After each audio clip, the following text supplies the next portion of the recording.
چوری کا پیسہ چھپانے کے لیے مقصود چپڑاسی کے پاس 4.25 ارب روپیہ رکھتا ہے، اور اس کو بجائے قوم اس کو جیلوں میں ڈالے، وہ اس کے اوپر اس کو لیڈر سمجھتی ہے، اس کو تقریریں کرواتی ہے، وہ قوم آگے نہیں بڑھ سکتی۔ مولانا رومی نے بھی یہ کہا کہ قوم تب تباہ ہوتی ہے اچھے برے کی تمیز جب ختم ہو جاتی ہے۔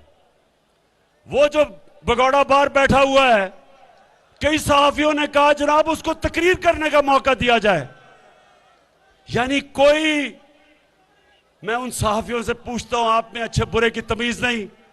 اگر اس کو تقریر کرنے کا موقع دیا جائے تو جیلوں میں جو غریب چور پھنسے ہوئے ہیں ان کو بھی بولنے کا موقع دیا جائے۔ اگر بڑے چور کو اب برا نہیں کہتا معاشرہ تو پھر چوری میں برائی کیا ہے؟ کیوں کوئی محنت کرے؟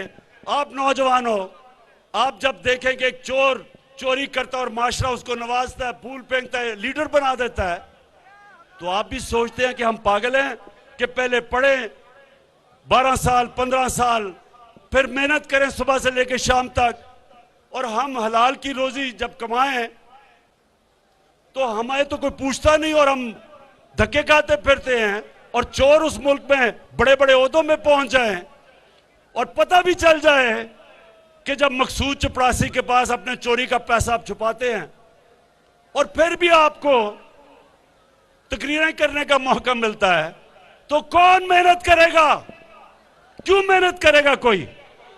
اس لیے اللہ نے ہمیں قرآن میں کہا ہے کہ اگر معاشرے نے اٹھنا ہے اچھے برے کی تمیز کرو۔ میں نے مغرب میں اپنی 20-30 سال گزارے ہیں، آپ اگر ادھر چلے جائیں آپ کو حیرت ہوگی کہ وہ معاشرے ہیں جو اللہ کے پیغام پہ ہمارے سے بہتر چل رہے ہیں۔ یاد رکھیں اللہ رب العالمین ہے، سب انسانوں کا خدا ہے۔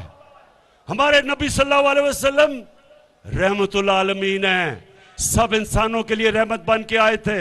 مطلب یہ کہ جو بھی ان کے پیغام پہ چلے گا اللہ کی نعمتیں ان کے اوپر آئیں گی، چاہے وہ مسلمان ہے یا نہیں ہے۔ جو ان کے حکم پہ چلے گا وہ معاشرہ خوشحال ہوگا، اور جو معاشرہ بشک ہم اپنے آپ کو مسلمان کہیں، ان کے احکامات پہ جب ہم نہیں چلیں گے تو اس معاشرے کے اوپر اللہ کی برکتیں نہیں آئیں گی۔ اس لیے میری ان چوروں کے ساتھ ذاتی دشمنی نہیں ہے، لیکن میں اپنے ملک کو ایک عظیم ملک بن کے دیکھنا چاہتا ہوں، اس لیے میں ان کا مقابلہ کر رہا ہوں۔ میں پھر سے منڈی بہاؤدین آپ کا دل سے شکریہ ادا کرتا ہوں، میں اپنے M N As M Ps سب کا شکریہ ادا کرتا ہوں، اور اس شاندار جلسے کا میں اس لیے آپ کا شکریہ ادا کرتا ہوں کہ آپ نے ہمیشہ، میں پہلے بھی آیا تھا الیکشن سے پہلے، ہمیشہ آپ میری حوصلہ افزائی کرتے ہیں۔ آپ کا بہت بہت شکریہ۔ پاکستان زندہ باد۔ کیا فوج کی تعداد بتاتے ہو ہمیں تم، ہم دیکھیں کہ کس طرح ہٹاتے ہو ہمیں تم، کس حاکم و جابر سے ڈراتے ہو ہمیں تم، اب نام نہ لینا کسی حاکم کا دوبارہ، دلیل ہے ہمارا، دلیل ہے ہمارا۔